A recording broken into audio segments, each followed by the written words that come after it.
Filmes de Natal costumam ser horríveis. Costumam ser obras muito formulaicas que seguem um padrão de sucesso. A maioria são aqueles filmes lançados só pra bombarem no streaming no mês de dezembro. Aqueles títulos genéricos que ficam no top 10 por algumas semanas e depois somem sem deixar vestígio. E no ano seguinte, são substituídos por filmes tão delinquentes quanto. Martin Scorsese uma vez chamou os filmes da Marvel de parques de diversões. Mas essa ideia é muito mais aplicável aqui para esses filmes de Natal. Eles costumam ser feitos a toque de caixa para consumo rápido. É como se eles fossem o McDonald's do cinema. Por outro lado, existem obras que conseguem captar o sentimento do Natal sem precisar apelar pro Natal em si. Isso pode soar meio cínico, talvez até seja, mas essas são obras que, por diferentes motivos, sejam eles estéticos ou relacionados à memória, à cultura, conseguem causar uma experiência mais natalina, esteticamente natalina. A ideia seria falar de Sentimental Value, ou Valor Sentimental, filme de 2025, dirigido por Joaquim Trier, e como ele é o filme perfeito de Natal, sem precisar apelar para nenhum sentimentalismo ou uma construção barata. Mas hoje eu vou além. Eu separei mais um jogo, um quadrinho e um livro que não são sobre o Natal necessariamente, mas são, de alguma forma, de Natal. E o único critério é a qualidade.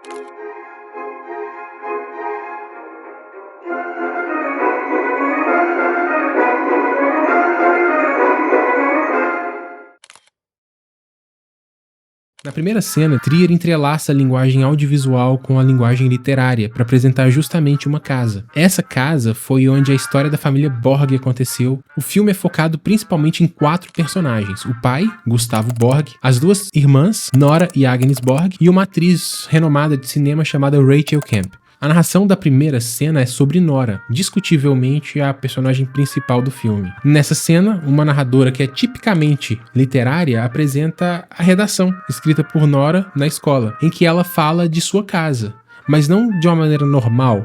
Ela trata a casa como um espaço vivo, que sente, que vê, que ouve. A narradora aqui serve para embaralhar tempo e espaço. Nessa pequena passagem no início, nós vemos os fragmentos de muitas vidas e muitas mortes da família Borg. A passagem dos avós, momentos normais da infância e principalmente o impacto das constantes brigas e discussões dos pais nas 2 meninas, que no corte seguinte já se tornaram jovens. Novamente o tempo se materializando em cena. Nora chama essas brigas de barulhos da casa, que deixam de existir quando o pai abandona a família. A casa então se torna silenciosa, o que causa uma cicatriz ainda maior em Nora. A casa possui uma cicatriz. Um problema na sua fundação a deixou torta, e como resultado criou uma enorme rachadura que atravessa uma parede do quarto de Nora. No cruzamento de cinema e literatura cria-se um vínculo muito forte entre espaço e tempo com a família Borg, sobretudo com Nora, a mais impactada por todo o trauma do filme. Até esse ponto você pode estar pensando que se trata de um filme trágico, melancólico, mas essa não é a realidade. A própria narração da primeira sequência, que personifica a casa e entrelaça tempo e espaço, é construída a partir de algo muito doce, que remete inclusive à literatura fantástica de Tolkien. Inclusive me lembrou um pouco o tom lúdico de Rover Random. Uma história em que o pai torna o mundo fantástico aos olhos do filho para ajudá-lo a lidar com a perda, com o trauma de ter perdido um brinquedo favorito na praia. Isso tudo são apenas os 5 primeiros minutos do filme. A casa se torna silenciosa quando o pai abandona a família, mas a morte da mãe o traz de volta à vida das filhas. Aqui não temos um filme que se preocupe em avaliar ou condenar moralmente as personagens. O filme parece acolher. Descobrimos que esse pai, o Gustavo Borg, é um importante cineasta que já está aposentado há alguns anos, mas ele escreveu um roteiro, esse sim, muito trágico.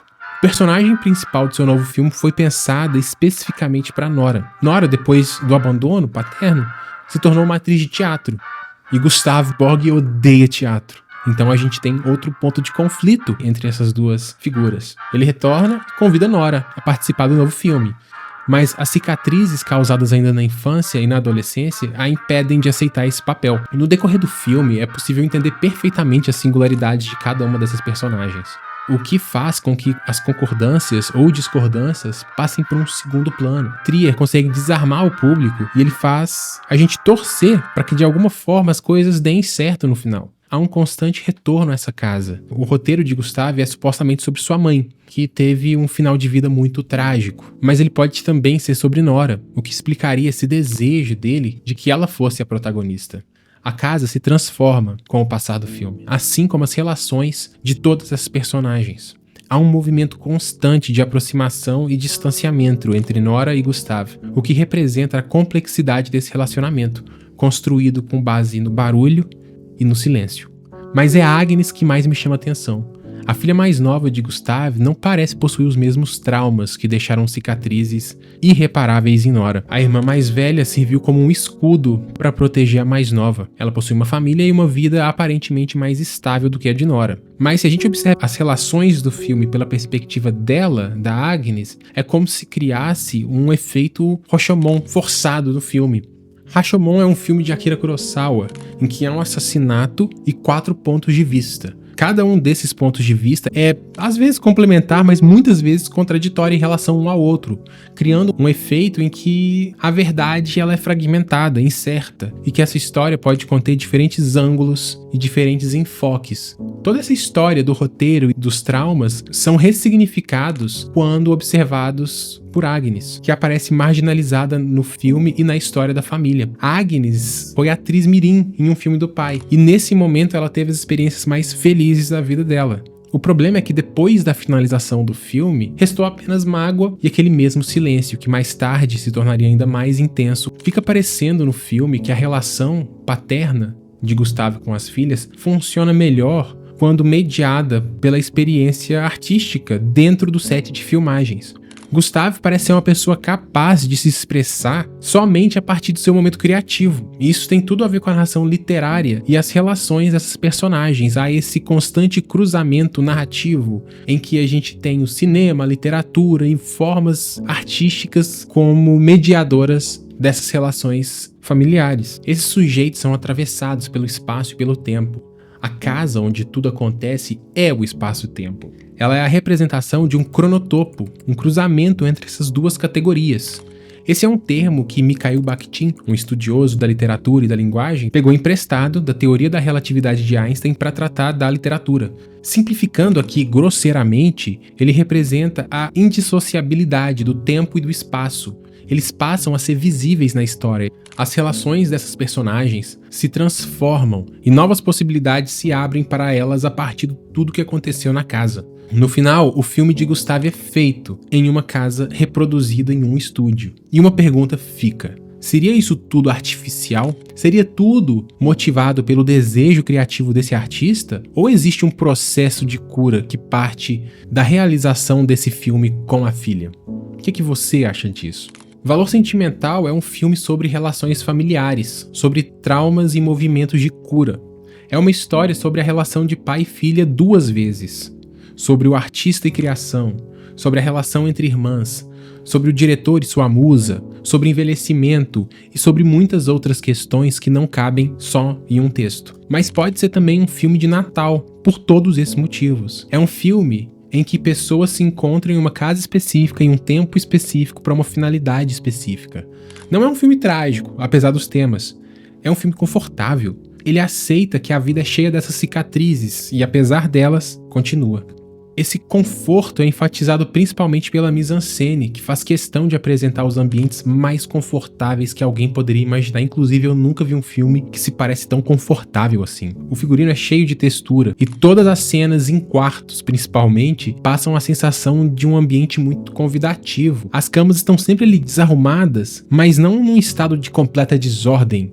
Pra gente fazer um contraponto, a gente tem aquela instalação artística My Bed, da Tracey Emin, em que a cama desarrumada representa a depressão e esse estado de melancolia que a artista viveu por alguns anos. E em Valor Sentimental, essas camas desarrumadas, elas parecem muito quentinhas e confortáveis. É uma proposta estética completamente diferente. As relações desse filme são problemáticas, mas não parecem irreversíveis. Tudo parece aberto e possível. A resolução, ela tá ali. Ela só precisa ser trabalhada.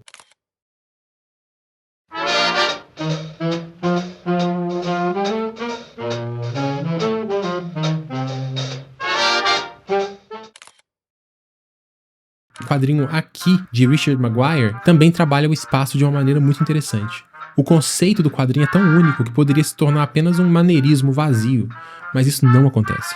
A ideia é contar a história de uma casa através de muitos anos, mas sempre focalizando no mesmo enquadramento. Acontece que a história não é necessariamente sobre essa casa, mas sobre esse lugar, sobre esse enquadramento.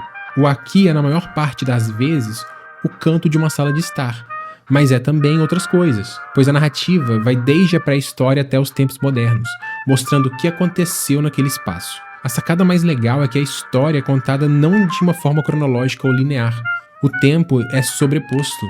Richard Maguire narra a partir de quadros dentro de quadros que representam épocas diferentes. Muito parecido com Sentimental Velho, por causa dessas relações humanas onde as vidas começam, se entrelaçam e terminam.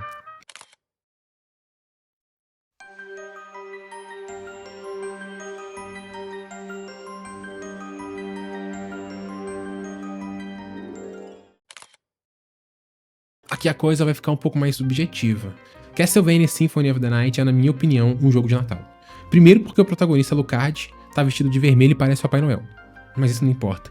O que importa é a mecânica de Metroidvania, que recompensa muito a exploração.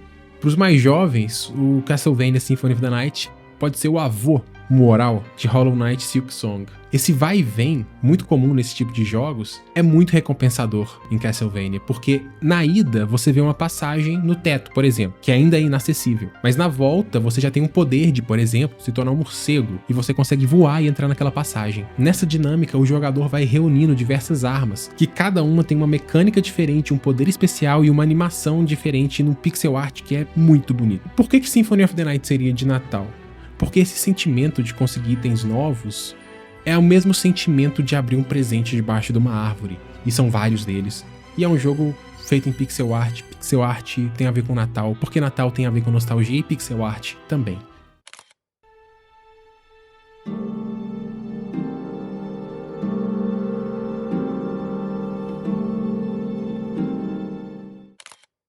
O livro Estou Pensando em Acabar com Tudo, do Ian Reid, começa com uma garota no carro junto com seu namorado, que tá dirigindo.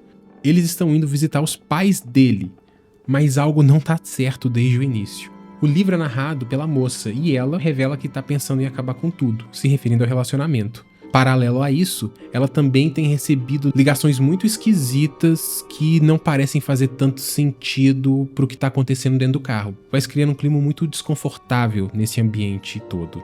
Apesar de ser um livro de terror, o tom da narração é de alguma forma reconfortante. Eu diria que é um livro lo-fi até a virada, de uma forma que gera um tipo de conforto. Não conforto pela situação que ela tá, que é horrível, mas um conforto justamente pela construção dessa primeira parte, que é uma leitura muito fluida.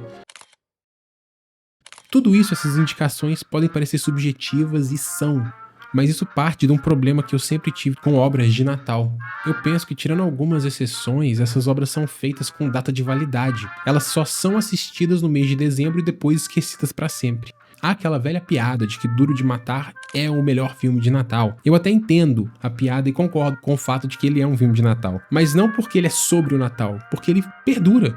Porque ele é um filme que, a partir de um momento, por um motivo muito específico, passou a ser associado a esse feriado.